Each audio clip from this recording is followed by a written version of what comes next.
bukan hanya sekedar ucapan belaka yang kita keluarkan dari mulut kita, tapi saya percaya ketika saudara berkata, Papa engkau baik, Bapa engkau baik, saya percaya itu keluar karena saudara sudah merasakan dan mengalaminya dalam hidup saudara. Yang merasakan katakan amin. Yang mau katakan amin.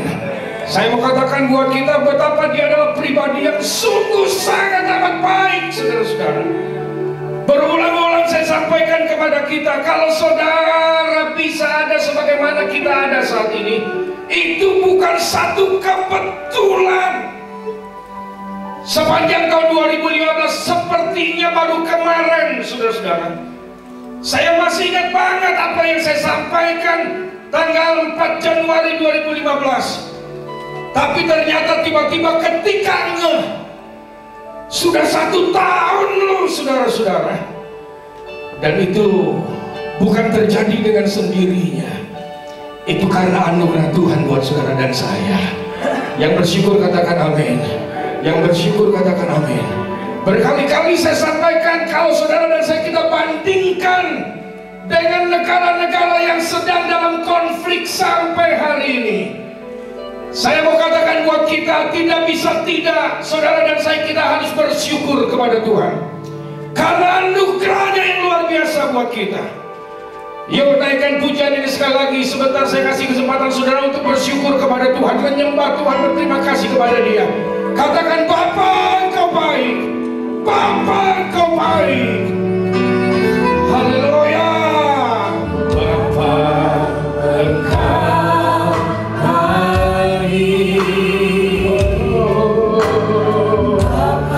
Dari hati saudara.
baik Bapa.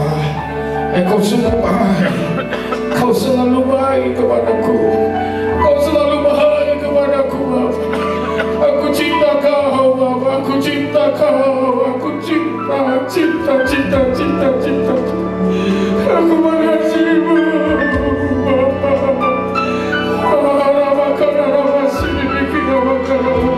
Terima kasih untuk tahun yang baru yang Bapak sudah sediakan buat kami. Terima kasih untuk tahun yang sudah berlalu Bapak. Ajaib dan dahsyat perbuatan-Mu dalam hidup kami. Tuntun kami terus Bapak, tuntun kami terus, supaya kami boleh terus ada di dalam kebenaran-Mu Bapak. Oh terima kasih Bapak, terima kasih. Berbicara buat kami, berbicara buat kami Bapak. Sampaikan isi hati-Mu buat kami. Kami rindu mendengar suara-Mu, suara yang manis dan merdu, suara yang begitu memberi kekuatan, yang memberi penghiburan, suara yang begitu berkuasa. Berbicara buat kami, dan kami mau mendengarkannya dengan segenap hati kami. Terpuji nama-Mu Bapa, di dalam nama Yesus Masih. Aku berdoa dan mengucap syukur. Yuk semua kita yang berkati katakan amin, amin. Kita beri kemuliaan bagi Tuhan. Puji Tuhan, thank you. Imam musik luar biasa. Saudara-saudara, selamat tahun baru. Ya, selamat tahun baru. Saya percaya tahun 2015 adalah tahun yang luar biasa yang selalu saya sampaikan kepada kita. Dan percayalah tahun 2016 pun, saudara-saudara, ketika sudah dimulai oleh Tuhan di tahun 2015, Dia akan melanjutkannya sampai kemuliaannya dinyatakan penuh dalam hidup saudara dan saya. Hari ini saya akan menyampaikan sesuatu yang sangat penting buat saudara dan saya kita pahami. Saya sudah sampaikan ya secara secuplik kepada saudara bahwa keadaan satu kota atau satu bangsa itu ditentukan oleh berapa banyaknya orang benar di kota atau bangsa itu. Sekali lagi saya sampaikan kepada kita, kalau saudara mau catat saudara-saudara, keadaan satu kota atau satu bangsa tergantung dari seberapa banyaknya orang benar, baik secara kuantitas jumlah maupun secara kualitas. Seberapa banyaknya orang benar di kota dan bangsa itu. Jadi bersyukurlah saudara dan saya kalau sampai saat ini saudara masih dalam keadaan baik-baik saja. Yang merasakan katakan amin saudara. Yang merasakan keadaannya baik-baik saja katakan amin. Yang rindu katakan amin. Kita beri kemuliaan bagi Tuhan saudara. Tidak bisa dipungkiri kalau saudara dan saya kita ada apapun yang saudara dan saya kita alami, apapun yang saudara dan saya kita hadapi. Saya mau katakan buat kita, saudara dan saya mau katakan buat kita ada dalam keadaan yang sungguh sangat luar biasa. Amin saudara. Dan berkali-kali saya katakan kalau saudara dan saya kita bandingkan dengan negara-negara konflik, bukan karena kebetulan saudara-saudara, saudara bisa menikmati hari-hari saudara dengan penuh damai sejahtera dalam hidup berbangsa dan bernegara, penuh dengan damai. Ini satu anugerah yang luar biasa buat kita semua. Saudara, yang pernah saya sampaikan kepada kita semua, ya, ini pernyataan dari hamba-hamba Tuhan yang di negara yang sedang konflik. Saudara, dia katakan memang di satu sisi sangat menyedihkan bagaimana melihat anak-anak Tuhan dianiaya, dibunuh, saudara, rumah mereka dirampas, dihancurkan, dan akhirnya mereka harus pergi meninggalkan negerinya, menjadi imigran di negara orang. Bangku-bangku gereja kosong melompong, saudara-saudara. Itu realitas. Itu realitas yang terjadi, saudara-saudara. Tetapi yang luar biasa yang disampaikan oleh mereka, saudara-saudara, di lain sisi melihat ada satu mayoritas, ada satu jumlah yang begitu besar yang sedang galau di negara-negara konflik.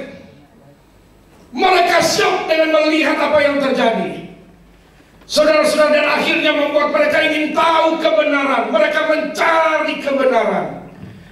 Dan yang luar biasa, saudara-saudara, banyak kesaksian yang menceritakan mereka dijumpai oleh Tuhan dan Juru Selamat kita, Yesua Masiah. Dan akhirnya membuat mereka menjadi orang yang percaya kepada Tuhan dan menyembah kepada Tuhan yang saudara dan saya kita sembah. Dan akhirnya pernyataan dari hamba-hamba Tuhan ini berkata, saya melihat bangku-bangku yang kosong, yang ditinggalkan oleh jemaat yang ingin menyelamatkan diri. Dalam tanda kutip, saudara-saudara, ini sedang diisi oleh jiwa-jiwa yang haus akan kebenaran. Saudara-saudara, bukankah firman Tuhan berkata, yang terdahulu akan menjadi yang terkemudian, yang terkemudian akan menjadi yang terdahulu. Dan saya mau katakan buat kita, saudara-saudara, ada banyak orang di luar sana yang ingin duduk di posisi di mana saudara dan saya kita berada hari-hari. Jangan anggap remeh apa yang Tuhan sudah berikan kepada saudara dan saya. Jangan anggap kecil apa yang saudara dan saya kita sudah bisa nikmati dalam hidup kita. Karena ada begitu banyak orang di luar sana yang ingin duduk di posisi di mana saudara dan saya kita berada. Yang mengerti katakan amin. Jadi saya mau katakan buat kita, jaga dan pelihara anugerah yang Tuhan sudah berikan kepada kita dalam perjalanan hidup kita. Dengan cara bagaimana, saudara-saudara? Terus jalani dalam kebenaran. Berapapun harga yang harus saudara dan saya kita bayar, how cost, apa bahasa Inggrisnya? Udah jangan pakai bahasa Inggris deh. Ada lagu bahasa Inggris itu, ya. Berapapun harga yang harus saudara dan saya kita bayar, kalau memang itu adalah satu kebenaran, saudara-saudara, jalani itu, karena dia akan menyertai saudara dan saya. Sehingga saudara dan saya kita akan sampai kepada tempat yang memang Tuhan sudah sediakan buat kita. Yang mengerti dan percaya katakan amin. Kita beri kemuliaan bagi Tuhan, saudara-saudara. Sekali lagi saya katakan buat kita, keadaan satu bangsa, satu kota ditentukan oleh seberapa banyak orang benar di kota itu atau di bangsa itu.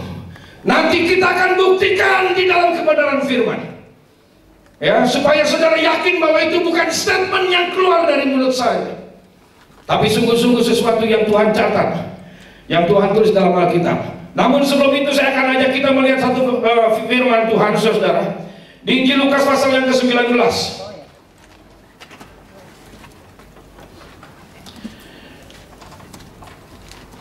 Lukas pasal yang ke-19.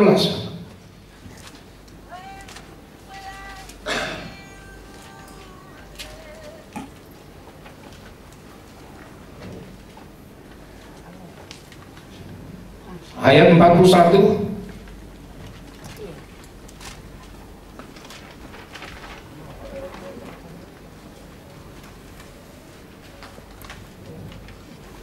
Sampai dengan ayat yang ke-48, saudara-saudara. Ya, ada dua perikop bagian firman Tuhan yang akan kita baca, ayat 41 sampai 44. Ada di dalam perikop Yesua. Di LAI ditulis Yesus dilulukan di Yerusalem. Di ILT kita tahu nama asli, nama Ibrani dari Tuhan dan Juru Selamat kita adalah Yesua, dilulukan di Yerusalem. Ayat 41, dan ketika Yesua telah dekat dan melihat kota itu, kota Yerusalem, mau dilulukan, saudara-saudara, di kota Yerusalem. Kota Yerusalem begitu luar biasa menyambut Yesua sebagai raja. Mereka meletakkan jubah-jubah mereka untuk alas di mana Yesus akan lewat. Tetapi ayat 41 firman Tuhan menceritakan kepada kita, ketika Yesua telah dekat dan melihat kota itu, apa yang terjadi, saudara-saudara? Ia menangisi. Ia menangisinya. Katanya, wahai betapa baiknya jika pada hari ini, jika pada hari ini juga engkau mengerti apa yang perlu untuk damai sejahteramu. Tetapi sekarang hal itu tersembunyi bagi matamu. Sebab akan datang harinya bahwa musuhmu akan mengelilingi engkau dengan kubu, lalu mengepung engkau dan menghimpit engkau dari segala jurusan. Dan mereka akan membinasakan engkau beserta dengan pendudukmu, dan pada tembokmu mereka tidak akan membiarkan satu batu pun tinggal terletak di atas batu yang lain, karena engkau tidak mengetahui saat bila mana Elohim, bila mana Tuhan melawat engkau. Saudara, di dalam setiap masa, di dalam setiap generasi, ada saat-saat di mana Tuhan melawat satu bangsa, melawat satu kota. Apa yang terjadi dengan Yerusalem, saudara-saudara? Kota yang begitu memproklamirkan Yesus sebagai raja. Di satu sisi, di sisi yang lain, saudara-saudara, Yesus bahkan menangisinya. Kenapa Yesus menangisinya? Dia melihat jauh ke depan. Saudara-saudara, dia lihat jauh ke depan apa yang akan terjadi dengan Yerusalem. Dan mengapa? Karena mereka tidak tahu saat bila mana Tuhan melawat mereka.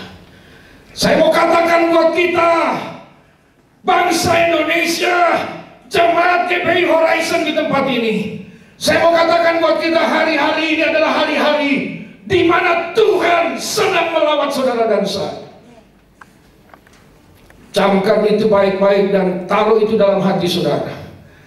Ada satu kelawatan, ada satu kegerakan yang luar biasa yang sedang terjadi dan yang sedang Tuhan lakukan di dalam kehidupan gereja Tuhan di Indonesia, di Bekasi, di Horizon khususnya.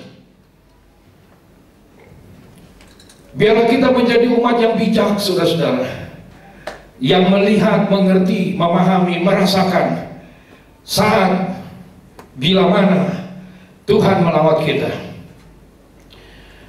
Masuk ayat 45, Yesua menyucikan bait Elohim, bait Tuhan, bait suci. Ayat 45, lalu Yesua masuk ke bait suci, ke bait Elohim, dan mulailah ia mengusir semua pedagang di situ. Katanya kepada mereka, ada tertulis, rumahku adalah rumah doa, tetapi kamu menjadikannya sarang penyamun. Tiap-tiap hari yang mengajar di dalam bait Tuhan, imam-imam kepala dan ahli-ahli Taurat serta orang-orang terkemuka dari bangsa Israel berusaha untuk membinasakan dia. Tetapi mereka tidak tahu bagaimana harus melakukannya, sebab seluruh rakyat terpikat kepadanya dan ingin mendengarkan dia.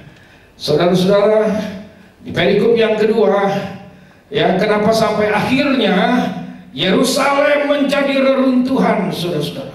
Bahkan bukan hanya tembok Yerusalem, bahkan bait suci, ya, yang dibangun oleh Nebukadnezar, diperbarui oleh Raja Herodes, saudara-saudara, dihancurkan oleh Jenderal Titus dalam waktu yang tidak terlalu lama, tahun 70.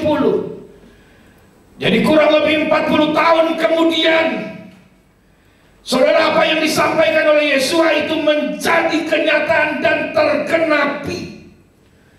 Saya mau katakan buat kita, apapun yang dikatakan oleh Tuhan, maka itu akan terjadi, saudara-saudara. Bait suci menjadi reruntuhan. Kenapa? Karena mereka tidak mengerti, tidak mengetahui saat bila mana Tuhan melawat mereka. Bahkan yang mereka lakukan, saudara-saudara, ya, ketika Yesus masuk ke dalam bait suci, apa yang dia lakukan? Dia mengusir semua pedagang. Ya, siapa ini sebenarnya pedagang, saudara-saudara? Ya, pedagang-pedagang ini awalnya adalah imam-imam. Nanti di seri kedua saya akan sampaikan ini. Dan apa yang terjadi, ternyata imam-imam kepala dan ahli-ahli Taurat serta orang-orang terkemuka dari bangsa Israel bahkan berusaha untuk bukan sekedar membunuh, membinasakan dia. Itu yang terjadi, saudara-saudara. Mengerikan, mengerikan, mengerikan memang. Saya berdoa biar anugerah Tuhan terus memenuhi kita, terus memimpin kita, terus menguasai kita. Saudara, dampak yang terjadi ketika kita tidak memahami, ketika kita tidak mengetahui saat bila mana Tuhan melawat kita, saudara, respon yang bisa muncul bisa yang seperti itu. Jadi sekali lagi saya mau katakan buat kita, bersyukurlah kepada Tuhan. Kalau saudara dan saya kita hari ini masih bisa menikmati kehidupan yang begitu luar biasa, saudara-saudara. 10 tahun yang lalu, Irak, Mesir, Libya, dan kota negara-negara lain di Timur Tengah, bahkan 3 tahun yang lalu Syria, saya katakan buat kita, menjadi negara-negara yang begitu dikenal oleh dunia. Ya, gedung-gedung bertingkat berdiri dengan megah, tapi hanya dalam waktu 3 tahun, saudara-saudara, Syria menjadi reruntuhan. Menjadi reruntuhan. Saudara jangan berkata dan berpikir, oh itu kan jauh di sana, nggak mungkin akan terjadi di sini. Kita berdoa saja, karena keadaan satu bangsa itu ditentukan oleh berapa banyak orang benar di dalam kota atau bangsa itu. Jadi yang saya mau katakan buat kita, bersyukur kita masih bisa menikmati kedamaian yang begitu rupa. Yuk jaga dengan saling menghormati, saling menghargai, saling mengasihi, saling bergandengan tangan, hidup dalam kebenaran. Jangan gantikan itu dengan hal yang lain, saudara-saudara. Dengan jabatankah, dengan tahtakah, dengan hartakah, dan lain sebagainya. Dia baik, dia selalu baik kepada kita. Saudara, saya akan buktikan bahwa keadaan satu kota atau satu bangsa itu ditentukan oleh seberapa banyak orang benar yang ada di kota itu dan bangsa itu. Yuk buka bersama saya Injil Matius pasal 24, saudara-saudara.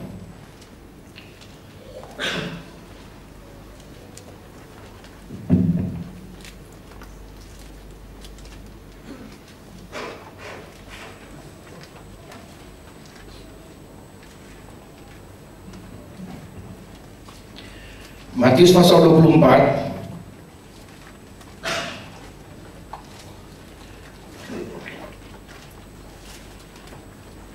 anugerah di minggu pertama, saudara bisa beribadah seperti ini, saudara. Mungkin saudara kita yang lain masih dalam perjalanan balik dan liburan mereka. Kita berdoa supaya mereka bisa tiba dengan selamat dan minggu depan bisa bersama-sama beribadah. Matius pasal 24 ayat 37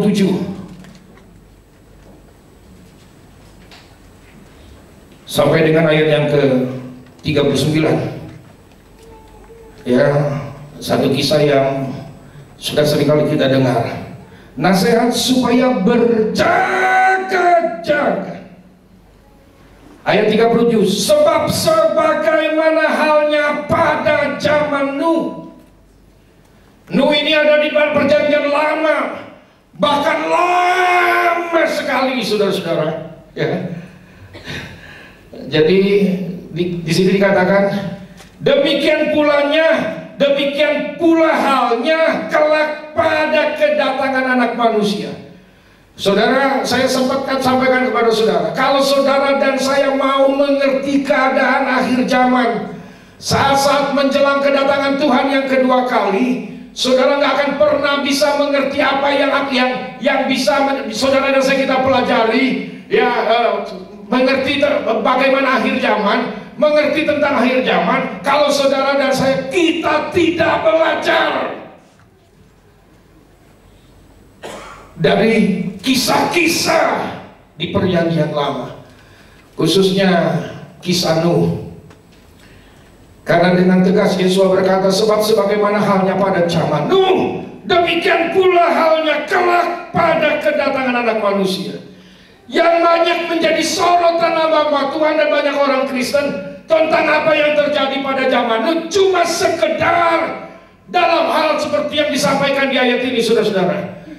Ayat 38, sebab sebagaimana mereka pada zaman sebelum air bah itu makan dan minum. Memang soal makan dan minum di di saat-saat menjelang kedatangan Tuhan yang kedua, saudara-saudara, ya sudah begitu kelihatan. Yang dimakan, yang diminum, saudara-saudara, bukan lagi hal-hal yang memang patut dimakan dan patut diminum. Padahal ada begitu banyak, saudara-saudara, hal-hal yang bisa kita makan, yang patut dan layak dimakan, dan patut dan layak diminum. Tapi ternyata pada akhir zaman, soal makan dan minum ini sudah tidak lagi seperti yang dibayangkan. Yang tidak layak, yang tidak patut dimakan, dimakan.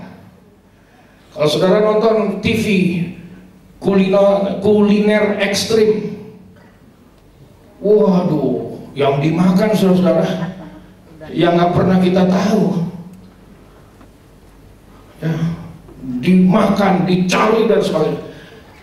Dan sekarang yang diminum oleh orang, dulu aqua nih, ya waktu saya remaja nggak laku, maksudnya nggak dinikmat, nggak dicari orang, saudara-saudara. Yang dicari orang dulu RC, Oso, ada yang tahu Oso?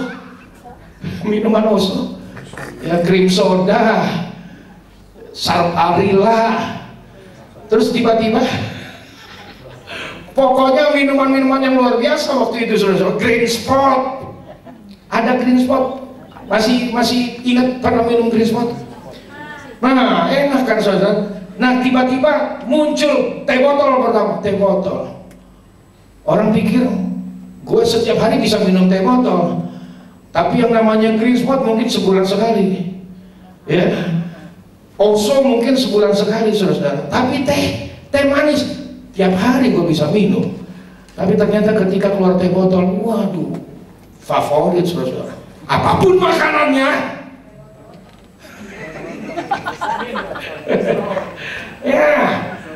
ya, itu salah satu sisi, saudara-saudara. Tiba-tiba nongol yang namanya aqua, apapun mereknya, saudara.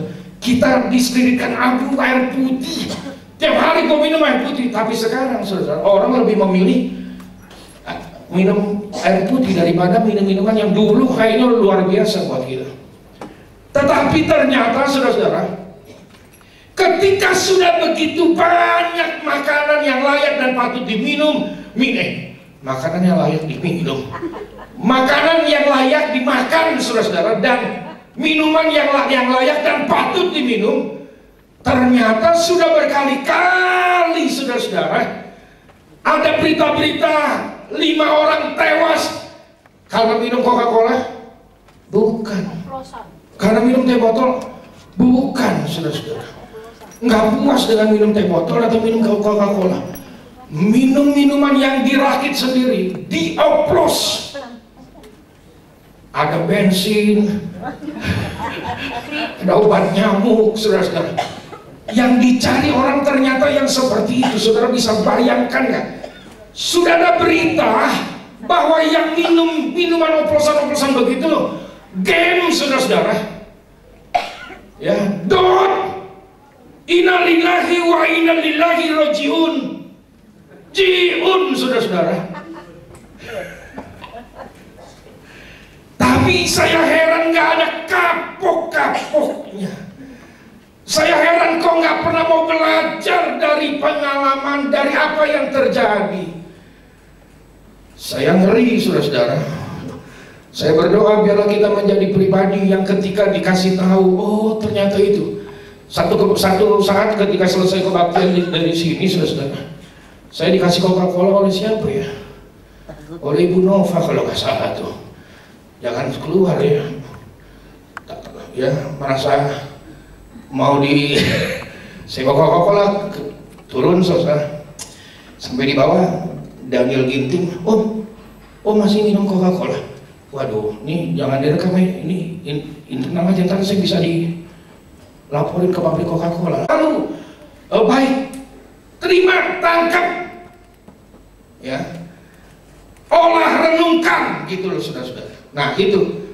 Nah saya berdoa saudara dan saya yang ada di tempat ini, yuk jangan terpengaruh dengan wah ini oplosannya kayaknya rasanya enak nih, atau coba yuk belajar dari pengalaman, ya. Nah bukan sekedar itu saja saudara-saudara, bukan sekedar makan dan minum, kawin dan mengawinkan ini apalagi saudara-saudara.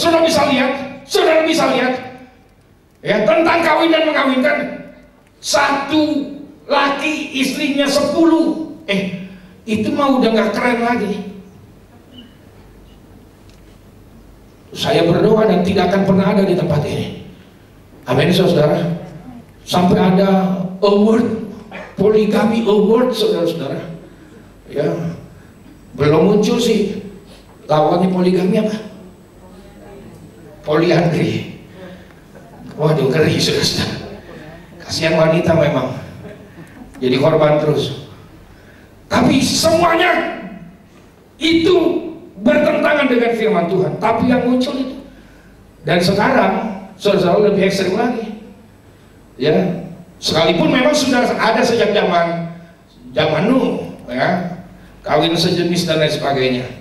Nah, bukan sekedar apa yang tertulis di ayat 38, saudara, ya. Kawin dan mengawinkan sampai kepada hari Nuh masuk ke dalam bahtera, dan mereka tidak tahu akan sesuatu sebelum air bah itu datang dan menyelenyapkan mereka semua. Bahkan ketika air sudah mulai turun, ketika hujan mulai turun, kita hujan turun 2 jam aja udah was-was saudara-saudara. Mereka ketika hujan turun 1 hari nggak berhenti. Saya nggak tahu apakah membuat mereka sadar apa enggak saudara, tapi sekalipun mereka sadar sudah terlambat. 7 hari sebelum hujan turun bahkan pintu bahtera sudah ditutup.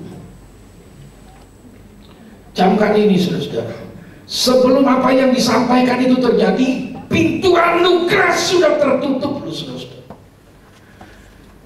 Baru 7 hari kemudian air mulai turun, hujan mulai turun. 1 hari, 2 hari, dan ketika hujan turun sekalipun pintu bahtera sudah tertutup. Dan Nuh bikinnya di atas gunung. Gila nih Nuh, jangan ikutin Nuh, nggak mungkin. Gila kalau bikin bahtera. Kalau oke ya di tepi laut, tepi pantai mungkin masuk akal. Kalau bikinnya di tepi pantai nggak istimewa saudara-saudara. Jadi jangan remehkan sesuatu yang sepertinya di luar nalar. Amen. Bapak tuh selalu bekerja seperti itu saudara-saudara. Ini belajar menangkap gaya dari Tuhan yang saudara dan saya kita semua. Abraham minta anak sampai masa tuanya. Ketika dikasih, Tuhan bilang persembahkan anakmu, potong anakmu, persembahkan kepadamu. Coba saudara bayangkan, kalau Abraham sepertinya wah begitu rohani saudara-saudara, wah ini bukan dari Tuhan, memang bukan dari Tuhan. Mempersembahkan seorang manusia itu ibadah kafir saudara-saudara. Saudara bisa, ya. Tapi karena dia kenal betul, sekalipun yang diperintahkan, maaf saya ngomong seperti itu loh saudara-saudara. Ayo saudara mau nilai seperti apa? Saudara mau anggap seperti apa? Tapi Abraham melakukan. Tuhan selalu ingin menguji hati saudara dan saya. Yang Tuhan cari adalah ketaatan. Bukan soal benar atau salah, tapi respon. Itu gaya Tuhan saudara-saudara. Nuh disuruh bikin bahtera di atas puncak gunung. Tapi bukan itu yang saya mau sampaikan, ya saudara-saudara. Tapi kalau ini keluar dari mulut saya, dari atas mimbar yang kudus ini, jangan anggap remeh. Taruh dalam hati, simpan dalam hati, renungkan. Kalau saudara ditegur oleh firman, ampuni aku Tuhan, segera berbalik, segera berubah. Selagi masih pintu anugerah terbuka, saudara, jangan sampai terlalu jauh. Jangan sampai terlalu jauh. Segera kembali. Segera kembali. Segera kembali. Kalau saudara mau tahu apa yang terjadi pada zaman Nuh, yang saya mau sampaikan bukan hal yang tadi, saudara. Banyak yang bisa digali. Tapi pada hari ini poin saya, Kejadian pasal yang ke-6.